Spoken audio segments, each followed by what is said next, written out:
তাই Khaitan and company থেকে বের করে দিয়েছেন, তার অফিসে তালা ঝুলিয়ে দিয়েছেন। এই নিয়ে একটা আইনজীবীরা রাস্তাতেও নেমেছেন, আমি তার মিডিয়া বাইটেই দেখলাম। কিন্তু ব্যাপারটা হলো অরুণাভ ঘোষরা যারা পুরানো একটু এলিট কংগ্রেস, তারা সবাই ভারতীয়, কোনো বিভাজন নেই, আমরা সবাই সমান, এই ধরনের একটা বক্তব্যে বিশ্বাসী। যখন বাংলা বাধ্যতামূলকের দাবিতে বাংলা বাধ্যতামূলক করতে হবে এই বলে যখন বাংলা পক্ষর নেতৃত্বে মাননীয় মুখ্যমন্ত্রীর কাছে আমরা দাবি পেশ করছি, বাংলার তাবর তাবর সাহিত্যিক, শিল্পী, শিক্ষাবিদ, আইনজীবী, সিনেমা স্টার থেকে আরম্ভ করে আইএম এর প্রফেসর, বিদেশে থাকা বিজ্ঞানী সকলে সই করছেন। আমাদের সাধারণ সম্পাদক মাননীয় অরুণাভ ঘোষকে অ্যাপ্রোচ করেন, তিনি ফোন করেন যে যদি সই করেন, তিনি এই দাবির পাশে থাকেন। তিনি সরাসরি নাকচ করে দেন, তিনি এই দাবির সঙ্গে সহমত না, তিনি স্কুলে এবং রাজ্য সরকারি চাকরিতে বাংলা বাধ্যতামূলকের বিরুদ্ধে, আমাদের এটা করা উচিত না। কিন্তু তাকে বের করে দিলেন, এটা ধর্মের কল বাতাসে নড়ে।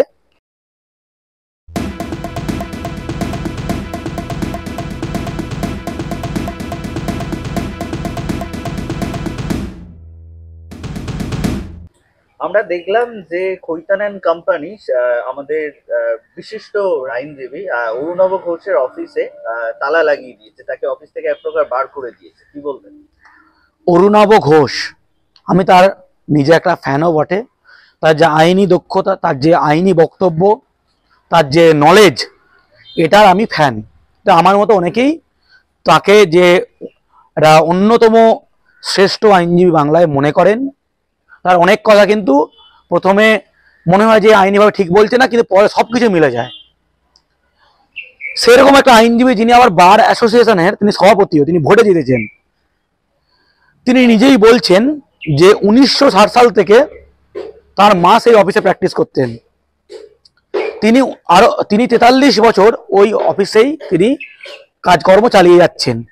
সেখানে তারা খৈতান অ্যান্ড কোম্পানি থেকে বের করে দিয়েছেন, তার অফিসে তালা ঝুলিয়ে দিয়েছেন। এই নিয়ে একটা আইনজীবীরা রাস্তাতেও নেমেছেন, আমি তার মিডিয়া বাইটেই দেখলাম। কিন্তু ব্যাপারটা হলো অরুণাভ ঘোষরা যারা পুরানো একটু এলিট কংগ্রেস, তারা সবাই ভারতীয়, কোনো বিভাজন নেই, আমরা সবাই সমান, এই ধরনের একটা বক্তব্যে বিশ্বাসী। যখন বাংলা বাধ্যতামূলকের দাবিতে বাংলা বাধ্যতামূলক করতে হবে এই বলে যখন বাংলা পক্ষর নেতৃত্বে মাননীয় মুখ্যমন্ত্রীর কাছে আমরা দাবি পেশ করছি, বাংলার তাবর তাবর সাহিত্যিক, শিল্পী, শিক্ষাবিদ, আইনজীবী, সিনেমা স্টার থেকে আরম্ভ করে আইএম এর প্রফেসর, বিদেশে থাকা বিজ্ঞানী সকলে সই করছেন। আমাদের সাধারণ সম্পাদক মাননীয় অরুণাভ ঘোষকে অ্যাপ্রোচ করেন, তিনি ফোন করেন যে যদি সই করেন, তিনি এই দাবির পাশে থাকেন। তিনি সরাসরি নাকচ করে দেন, তিনি এই দাবির সঙ্গে সহমত না, তিনি স্কুলে এবং রাজ্য সরকারি চাকরিতে বাংলা বাধ্যতামূলকের বিরুদ্ধে, আমাদের এটা করা উচিত না। কিন্তু তাকে বের করে দিলেন, এটা ধর্মের কল বাতাসে নড়ে, যদিও আমরা সেটা চাই না।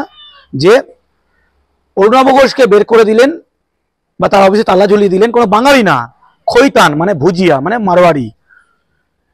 এই যে খৈতান বের করে দিলেন, আশা করছি উনি বুঝবেন যে বাংলায় বাঙালি বঞ্চিত। তার মতো পাওয়ারফুল আইনজীবী, বিশিষ্ট মানুষ, মিডিয়া এত পরিচিত, তিনি বিধায়ক ছিলেন, তাকে যদি তার অফিস তালা ঝুলিয়ে দিতে পারে, সাধারণ বাঙালির ঘর বাড়ি দখল হয়ে যাচ্ছে, জমি জায়গা দখল হয়ে যাচ্ছে, খুন হচ্ছে, রেগুলার হচ্ছে, বহিরাগত ক্রিমিনালদের দাপাদাপি, সাধারণ বাঙালি কোণঠাসা, দেওয়ালে পিঠ লেগে গেছে। তিনি যদি আক্রান্ত হন তাহলে বাকিদের কি অবস্থা? আশা করছি তার যে মনোভাব, তার পরিবর্তন ঘটবে, যে বাঙালি হিসেবে তিনি জাগবেন, বাঙালি হিসেবে তিনি আমাদের পাশে থাকবেন। তিনি যতই আমাদের বিরুদ্ধে চালন করুন, আমরা কিন্তু মনে করি অরুণাভ ঘোষ একজন বাঙালি, বিশিষ্ট বাঙালি, একজন বিখ্যাত বাঙালি। তাই আশা করি আগামীতে উনি আমাদের সঙ্গে বিভিন্ন বিষয়ে থাকবেন। আপনারা দেখছেন আওয়াজ, রোজকারের হক কথা। ফর মোর আপডেটস অ্যাবাউট আওয়াজ, please subscribe our YouTube channel.